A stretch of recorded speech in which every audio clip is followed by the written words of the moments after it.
Well, ABC's Good Morning America catching some heat after viewers noticed clips from former President Trump's speech following his arrest.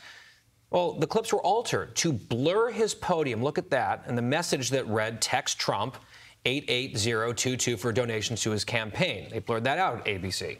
Critics were also quick to note the network didn't blur clips from President Biden's rallies from the previous election cycle. Beverly Hallberg, president of District Media Group, fellow at Independent Women's Forum, joins us now.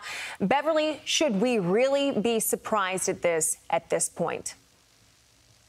We shouldn't. I don't think any of us watching this found this to be a completely shocking development. Now, here is where the news outlets have an issue. Plenty of their staff members have a deep disdain for Donald Trump, yet they know he is good ratings. There's a reason why many of these outlets did cover his speech following his indictment. Now, I think what we have to wait and see is whether or not, as President Biden, I think we're guessing he's going to throw his hat in the race. What are they going to do for his rallies in the future? Are we going to see this same type of blurring?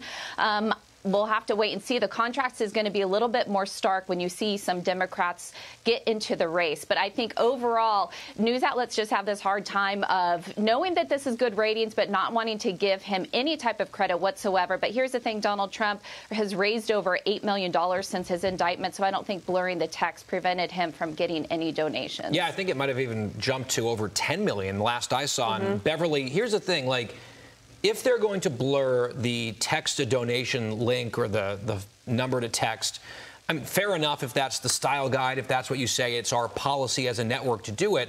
But if you're going to end up selectively blurring out the donation option only for candidates that people in your newsroom don't like, it's just like glaring. It's in your face, isn't it? Yeah, how blatant do you want your bias to be? And I think that's the tricky place they put themselves in. Like you said, if this is the standard that they have, that anything that is donation related, they're going to blur it moving forward, fine. People can argue whether or not they think that's a good strategy. But then it gets to whether or not this is election interference. If the news outlets are going to very clearly prioritize the donations of one candidate over another, I think it's very easy to point this out as election interference. So if Joe Biden does throw his hat in the race, we're going to have to see how they cover it. So down the road, say Joe Biden does get up there and talk, which that would be the day.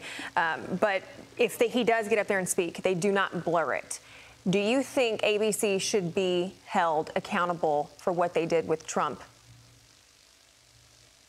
I think so. And this is where you may even want to go to the FCC and say, hey, look, the way that these news outlets are covering these candidates is unfair. There is election interference if you are prioritizing one candidate over another, especially when you think about it in terms of campaign dollars and how people can donate. You are clearly suppressing one candidate, preferring another.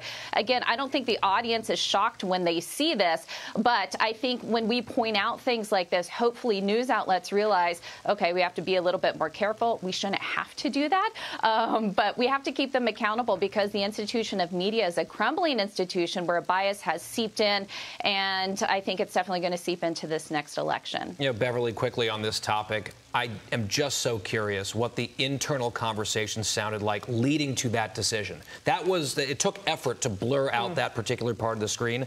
Multiple people made that decision together. That was a choice, right? Oh, it was definitely a choice. And I wonder if there was almost this element where they thought, no one's going to notice. We can blur it out. Nobody's going to notice this. He's not going to get campaign donations. But yeah, there was an eternal discussion, a very preemptive decision to make to say we do not want to give him any credit whatsoever. Now, I do think the news outlets, what we're hearing from some people who work within him, they're saying, look, he was just indicted. This is about criminal charges. We don't want to move forward with any type of promotion of it. So they're going to make that type of claim. But the reality is this is somebody who is running for office, and this is definitely a blatant move by a news outlet. Yeah, it'll be interesting to see what type of response we'll get from that. But Beverly, do you remember the Easter Bunny who jumped between President Biden and reporters last year? Well, now the White House is giving it a little bit of a makeover. The White House says after years of using loaned Easter Bunny costumes, we are excited to have our own official White House Easter Bunny family. What do you think is going on?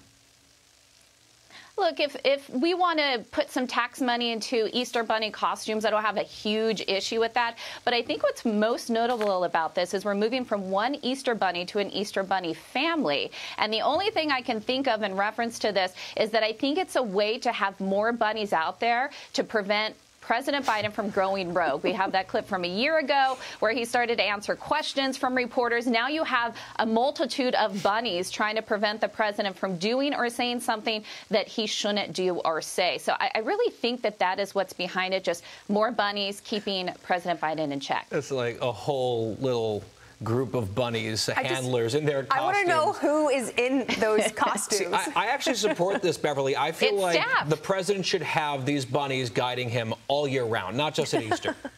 All year round. Absolutely. And look, the past with bunnies before has been that it's always been a staffer in there. I think you're going to have like trained people to prevent him from talking to the press. I think there's a very clear strategy behind all of this. Yeah. Beverly Hallberg this morning. Thank you very much, Beverly. Thank you.